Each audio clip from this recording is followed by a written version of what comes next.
안녕하세요. 연세대학교 사학과 03학번 자담세무에게 세금연구소 송대권 세무사입니다. 2024년 10월 첫 주 이번 주는 기억 속에서 정말 쉽게 잊혀질 수 없는 노벨상 시즌이었습니다. 특히나 저와 같은 대한민국 사람들 입장에서는 그 결과가 참으로 뜻깊게 다가올 수밖에 없는데, 바로 소설가 한강 선생님, 연세대학교 국어국문학과 89학번 선배님이 이번 2024년 노벨문학상 수상자로 발표되었기 때문입니다. 잘 알려져 있는 것처럼 이 노벨상의 시상 분야는 물리학, 화학, 생리학, 의학, 문학, 평화, 경제학 이렇게 총 6개의 시상 분야로 구분되어 있습니다. 한편 노벨상은 내년 12월 10일로 예정되어 있는 시상식 일자로부터 대략 2개월 전인 10월 첫 번째 월요일을 기점으로 그 부문별 수상자를 평일마다 월요일 생리의학상, 화요일 물리학상, 수요일 화학상, 목요일 문학상, 금요일 평화상, 토요일 경제학상의 순서로 공식적으로 발표한다고 합니다.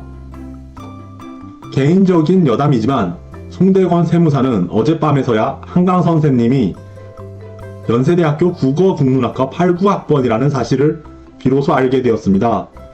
앞으로 송대권 세무사의 인생과 조금이라도 접점이 있기라도 했으면 좋을 모교 연세대학교이기는 하지만, 그래도 지난 1885년 광해원 설립, 그리고 1915년 실질적인 연희전문학교 설립 이후로 그 오랜 세월 동안 허다하게 배출된 그 수많은 모교 졸업생 중에서 드디어 노벨상 수상자가 배출되고, 모교 연세대학교가 대한민국 최초의 노벨상 수상자 배출대학이 되었다는 사실이 개인적으로는 너무나 뜻깊고 너무나 자랑스럽고 너무나 꿈만 같습니다.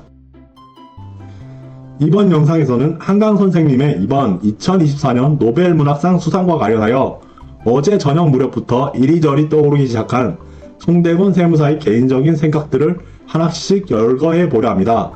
어제 10월 10일 중앙일보 신문기사 내용에 따르면 한강 선생님은 이번 노벨문학상 수상으로 한화 대략 13억 4천만 원에 상당하는 스웨덴 1100만 크로나에 이른 상금을 비롯하여 노벨상 메달 및 증서를 수상하게 된다고 합니다.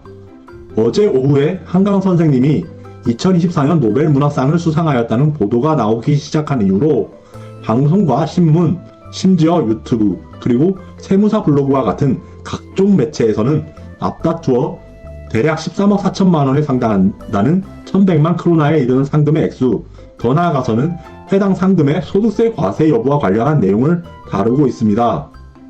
이 노벨상 상금이 대한민국의 현행 소득세법 규정하에서 소득세가 과세되는지 또는 비과세되는지 여부는 간단하게 판단할 수 있습니다.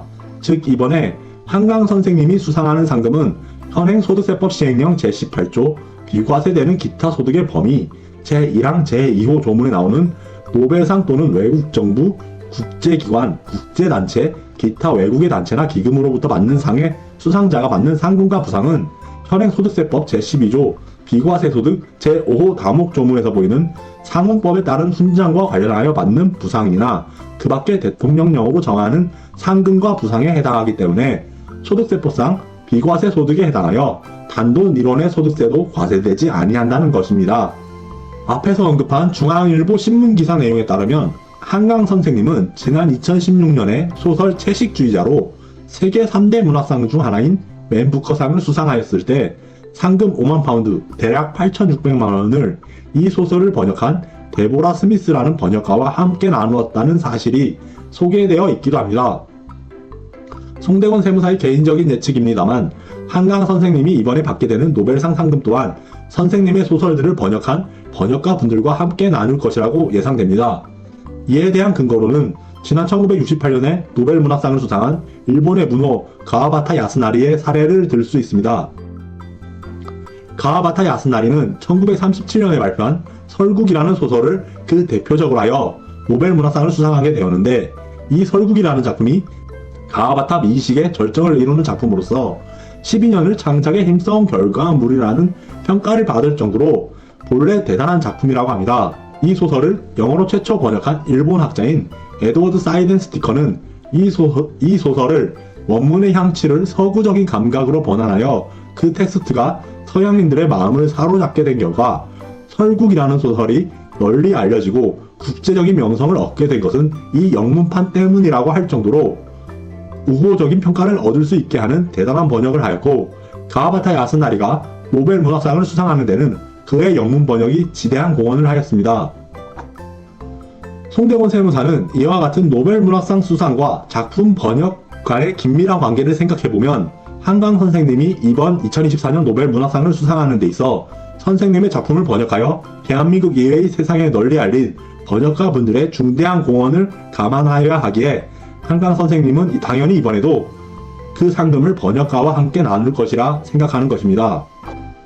연세대학교 문과대학 사학과를 졸업하기는 하였지만 소설 분야에는 문외한인 송대곤 세무사가 즉석에서 떠올려 볼 수 있는 연세대학교 출신 소설가들로 한강 선생님 이외에도 최인호 선생님, 성석재 선생님, 김영하 선생님, 공지영 선생님 등이 있을 정도로 연세대학교는 윤동주 선배님 이후로 소설을 비롯한 한국 문학 분야에서 많은 공헌을 하여 왔습니다. 한강 선생님은 모교 연세대학교에서 지난 2017년에는 신촌 캠퍼스에서 윤동주 탄생 100주년을 기념해 윤동주와 나 특별 강연을 진행하였고, 2023년에는 국제 캠퍼스 언더우드 기념도서관에서 작별의 2가지 의미를 주제로 북 콘서트를 진행해 올 정도로 꾸준히 연세인들에게 그녀의 문학적 세계를 공유해 왔다고 합니다. 연세대학교 측에서는 학교 공식 매체인 연세공감의 오늘자 기사를 통하여 한강 동문 아시아 여성 최초 노벨 문학상 수상을 전하면서 한 동문의 노벨 문학상 수상은 우리 대학교의 교육 철학과 창의적 지성의 결실, 그리고 글로벌 대학으로서의 학문적 위상을 보여준다고 평가하면서 우리 대학교는 앞으로도 한국을 대표하는 명문사학으로서 인문학 교육 및 연구에 힘쓰고 세계적인 인재를 양성하는 데 앞장설 계획이라고 학교 차원의 마스터 플랜을 밝히고 있습니다. 이상으로 연세대학교 사학과 03학번 자담세무에게 세금연구소 세무사 송대건이었습니다. 감사합니다.